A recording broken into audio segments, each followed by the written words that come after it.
Hello കൂട്ടുകാരെ, ഇന്ന് നമുക്ക് ഇത് പീച്ചിങ്ങയാണ്. ഇതെങ്ങനെയാണ് ഉണ്ടാക്കുന്നതെന്ന് കാണിച്ചു തരാം ഞാൻ. ഇത് ഞാൻ കഴുകിയെടുത്തതാണ്. എന്നാലും ഇത് നമ്മൾ ഇതിൻ്റെ തൊലി ഇങ്ങനെ അങ്ങ് ചെത്തിക്കളയും.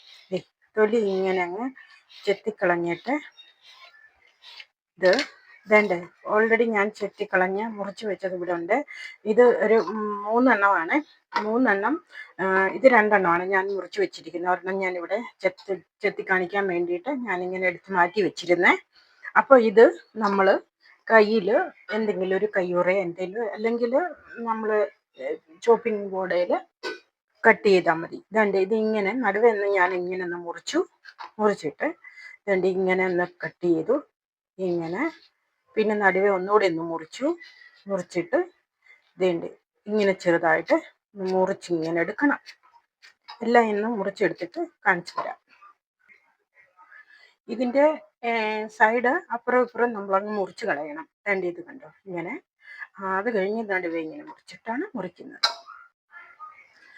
ഇവിടെ ഞാൻ ഇത് മൊത്തം മുറിച്ച് വെച്ചു. ചെറുതായിട്ടാണ് മുറിച്ചിരിക്കുന്നത്. എങ്ങനെ മുറിച്ചാലും ഇത് പെട്ടെന്ന് വേകും. നല്ല ടേസ്റ്റാണ് ഇതിൻ്റെ കറി വെക്കുന്നതിന്. അപ്പം ഞാൻ ഇതിനകത്തൊരു ശകലം 1/2 സ്പൂൺ ജീരകവും ഒരു തരി കായപ്പൊടി ഇട്ടിട്ടുണ്ട്. കായ ഇടണമെന്ന് നിർബന്ധമൊന്നുമില്ല. ഞാൻ എൻ്റെ ചാറ് കറികളിൽ മിക്കതിലും ശകലം കായപ്പൊടി ചേർക്കുവേ. അപ്പം ജീരകത്തിൻ്റെ ഇതിന് 1 സ്പൂൺ എണ്ണയാണ് ഞാൻ ഒഴിച്ചിരിക്കുന്നത്. കടുക് ഞാൻ ഇതിനകത്തിട്ട് പൊട്ടിച്ചു. പൊട്ടി വന്നപ്പം ഞാൻ ഒരു 6 വെളുത്തുള്ളി വലുതാണ് ചെറുതായിട്ട് അരിഞ്ഞു വെച്ചിട്ടുണ്ട്. അപ്പം ഇത് ഞാൻ ഇതിനകത്തോട്ട് ഇടുകയാണ്. ഇതിനകത്തോട്ട് ഞാൻ ഇതിട്ടു. അത് ഇട്ട് കഴിഞ്ഞ് ചെറുതായിട്ടൊന്ന് കളറ് ചേഞ്ച് ആവുമ്പോൾ നമുക്ക് ഇതിനകത്ത് സവോള ഇടാം. സവോള ഇത് ചെറിയ സവോള ആയതുകൊണ്ട് 2 ചെറിയ സവോളയാണ് ഞാൻ അരിഞ്ഞു വെച്ചിരിക്കുന്നത്.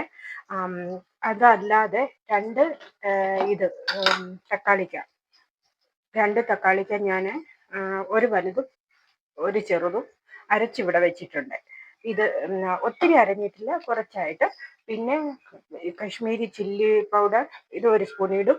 പിന്നെ ഉപ്പ് ആവശ്യാനുസരണം മിക്കവാറും 1 സ്പൂണ്, ഒത്തിരി നിറച്ചല്ലാതെ. പിന്നെ മഞ്ഞൾപ്പൊടി 1/2 സ്പൂണ്. ഇത്രയും സാധനമാണ് ഞാൻ ഇതിന് ചേർക്കുന്നത്. ഞാൻ ഇതിനകത്തോട്ട് വെളുത്തുള്ളി ചെറിയ കളർ ചേഞ്ച് ആയപ്പോൾ ഞാനിത് സവോള ഇടുകയാണ് കേട്ടോ. സവോള അരിഞ്ഞത് ഞാൻ ഇതിനകത്തോട്ട് ചേർത്തു. ചെറുതായിട്ടൊന്ന് വഴറ്റണം, ഒത്തിരി വഴത്താതെ ചെറുതായിട്ട് ഇതിൻ്റെ ഒന്ന് കളറൊന്ന് ശകലം ഒന്ന് വഴറ്റി കഴിയുമ്പോൾ നമുക്കിതിനകത്തോട്ട് മസാല ചേർക്കാം.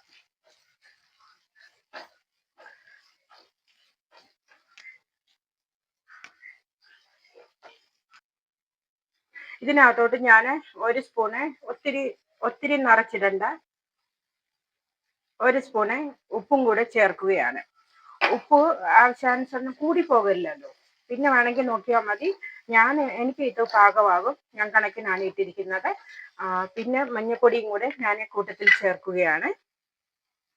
മഞ്ഞൾപ്പൊടി 1/2 സ്പൂണ്.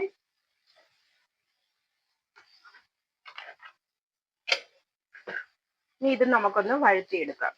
ഇത് 2 സെക്കൻഡ് കഴിഞ്ഞ് നമുക്ക് മുളക് പൊടിയും കൂടെ ഇതിനകത്തോട്ട് ചേർക്കാം.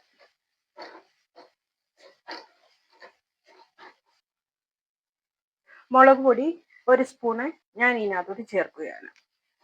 ഇതും കൂടെ ജസ്റ്റ് ഒന്ന് വഴറ്റിയിട്ട് നമുക്ക് തക്കാളിക്ക പേസ്റ്റ് ഇത് നമുക്ക് ഇതിനകത്തോട്ട് ഒഴിച്ചു കൊടുക്കാം.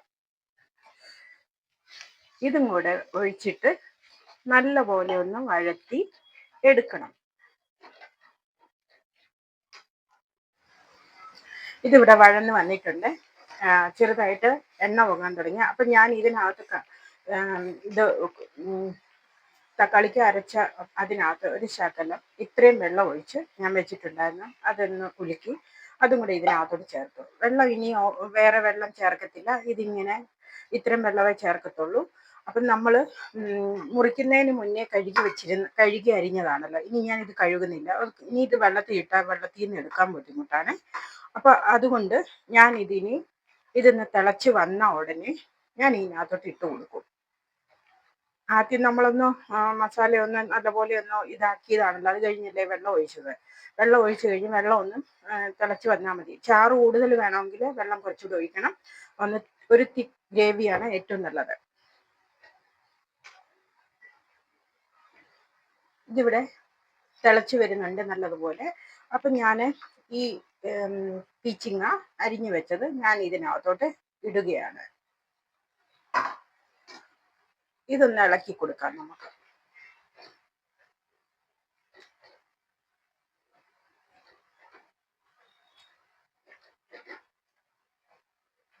ഇതിന്റെ ചാറിറങ്ങുവേ. ഇത് നല്ലപോലെ ഞാൻ ഇളക്കി മിക്സാക്കി കഴിഞ്ഞാൽ ഇതൊന്നിങ്ങനെ അടച്ചു വയ്ക്കുകയാണ്. നമുക്കിതൊന്ന് അടച്ചു വയ്ക്കാം. ഞാനിവിടെ അടച്ചു വെച്ചു. ഇത് ഞാൻ സ്ലോയിലാണ് വെച്ചിരുന്നത്. ഒരല്പം മീഡിയം ഫ്ലെയിമിൽ വെക്കാം. ഒന്ന് തിളച്ച് വന്നു കഴിയുമ്പം സ്ലോയിൽ വെച്ചാൽ മതി, ലോ ഫ്ലെയിമിൽ വെച്ചാൽ മതി. ഓക്കെ. ഇവിടെ നമ്മുടെ കറി തിളയ്ക്കുന്നുണ്ട് നല്ലതുപോലെ. ഞാൻ സ്ലോയിലാണ് വെച്ചിരിക്കുന്നത് കേട്ടോ. അപ്പം ഇവിടെ നമ്മുടെ കറി റെഡി ആയിട്ടുണ്ട്. ഇത് കണ്ടോ, നല്ല ക്രീമി ഗ്രേവി ആയിട്ട് വന്നിട്ടുണ്ട് കേട്ടോ. അപ്പം തോറിയുണ്ട്. തോറി മീൻസ് ഇത് ഹിന്ദിയിൽ പറയുന്നതാണ്. പീച്ചിങ്ങ കറി ഇവിടെ റെഡി ആയിട്ടുണ്ട്. ചെറിയൊരു മധുരത്തോട് കൂടിയ നല്ല ടേസ്റ്റാണ് കറി കാണാനും കാണാനും അതെ, കൂട്ടാനും അതെ. അപ്പം ഞാനൊരു 2-3 പച്ചമുളക് നടുവെ കീറി മുറിച്ച് വെച്ചിട്ടുണ്ട്. നീളമുള്ളതായതുകൊണ്ട് ഇച്ചിരി നടുക്കുന്നൊക്കെ മുറിച്ച് വെച്ചിരിക്കുന്നത്. ഒരു ശകലം മല്ലിയില ഞാനിവിടെ മുറിച്ച് വെച്ചിട്ടുണ്ട്. എന്താ, ഈ മല്ലിയില ഇടണമെന്ന് നിർബന്ധമൊന്നുമില്ല കേട്ടോ. പച്ചമുളകും ഇടണമെന്ന് നിർബന്ധമൊന്നുമില്ല. അപ്പം ഞാൻ ഇത് ഇടുന്ന മല്ലിയില ഇട്ട് കഴിയുമ്പോഴത്തേനും നമുക്ക് കറി കാണാനും കൂട്ടാനും ഒത്തിരി നല്ലതാണ്. അതുകൊണ്ടാണ്. കറി ഇവിടെ റെഡി ആയിട്ടുണ്ട്. ഞാൻ ഇതിനകത്ത് പച്ചമുളക് വെച്ചു. ഒരു ശകലം മല്ലിയില നമ്മളിങ്ങനെ വിതറി കൊടുക്കാം. അപ്പം മല്ലിയിലയും കൂടെ വിതറി കഴിയുമ്പോൾ നമ്മുടെ കറി ഒത്തിരി സുന്ദരിയാവുക. അപ്പം ഇങ്ങനെ ഓക്കെ, ഉണ്ടാവും. ഇതാണ് നമ്മുടെ പീച്ചിങ്ങ കറി. നല്ല ടേസ്റ്റാണ്.